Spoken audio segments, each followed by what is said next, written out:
YouTube, what's going on? Mike Swingman here, giving you guys another video. Today's video, we are going to dive into the perfect sequence of pitching and what type of pitchers you should get for the new Show 22 because of the new pitching interface that is coming out.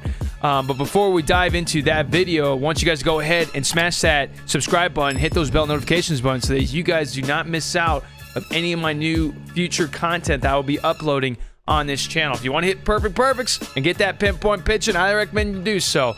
With that being said, let's go ahead and dive into our pitching sequence slash what pitching repertoire you should utilize in the new Show 22. All right, guys, with the new pitching interface heading towards the Show 22, let's be honest here, you know, having now off-speed pitches being more utilized more in the lower half of the zone, especially when it comes to sliders, curveballs, changeups, etc. We're going to dive into how to sequence perfectly, and not only that, what kind of pitchers you should get to have the right pitches to have a chance to being more competitive and being very hard to hit coming to the Show 22, because let's be honest, hitting is going to be juiced in this game. With this new PCI anchor, with everything, you got to learn now to pitch sequence the best in order to be to be a good pitcher in the game and not giving up that many runs. With that being said, let's go ahead on what pitching repertoire I recommend you guys having heading towards the new Show 22. Okay, let's be honest. Cutters can be utilized, fastballs and two-seam fastballs can be utilized anywhere in the zone. They can be utilized, they can have command up in the zone, away from the zone, and lower to the zone.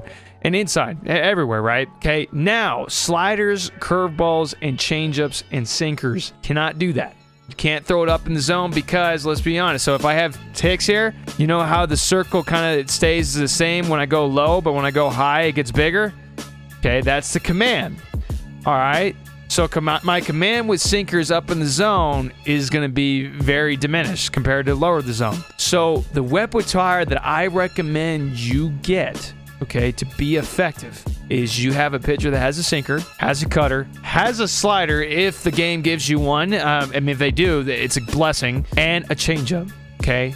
And what I recommend you do a lot, especially when it comes to cutters, is I would highly recommend you go up in the zone, go away with it, just to hit that spot, just to kind of mess up the hitter's eye a little bit. Let me actually change the view here so you guys have a better look, okay? So right here, if we go cutters, I recommend we go cutters high and away from the zone, just because it affects the hitter's eye, because he's thinking, or he or she are thinking, that they're going to get something flat up in the zone. Let's be honest, okay? If you throw a sinker up in the zone and you're able to hit that spot, let's see right here. See, I wasn't accurate with it.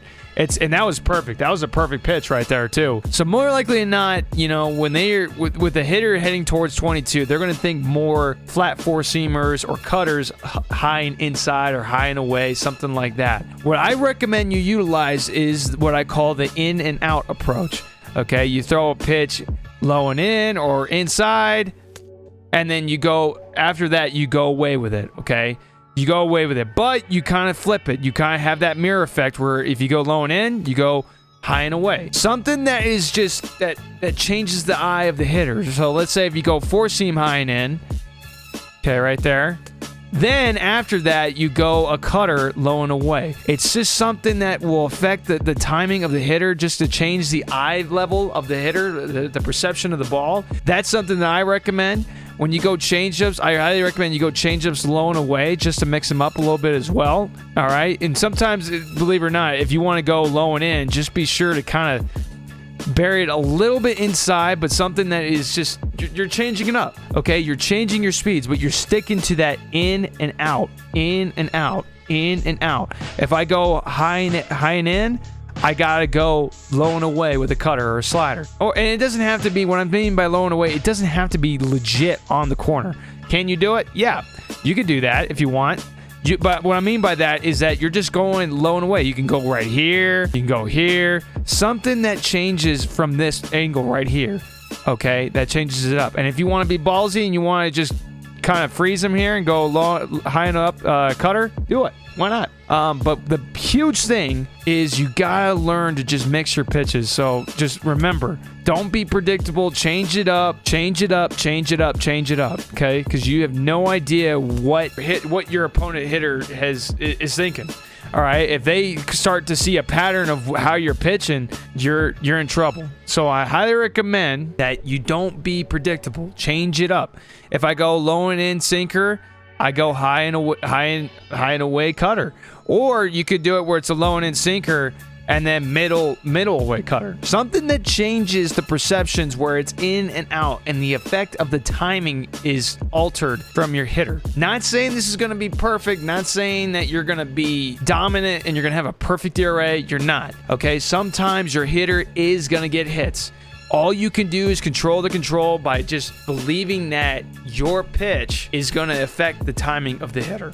And that's what I recommend, is staying to the in and out of the approach and mirror it. Okay, if you go high and in, you go low and away.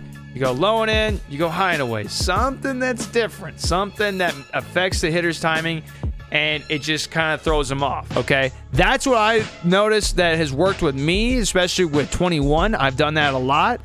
Highly recommend you guys try it out yourselves and give it a shot. And let me know in the comment sections below. All right, guys, that is it for today's video in regards to the pitching sequence and the pitching repertoire of what pitching or pitcher that you need to have heading towards 22. And let's be honest, we need a guy that has a cutter that can go high and away, has a sinker that can go low and in or low and away, four seam that can go high and in. You want to get guys with repertoires that can utilize to be more, unpredictable. Okay, the more predictable you are, the more you're going to get smashed. It is what it is.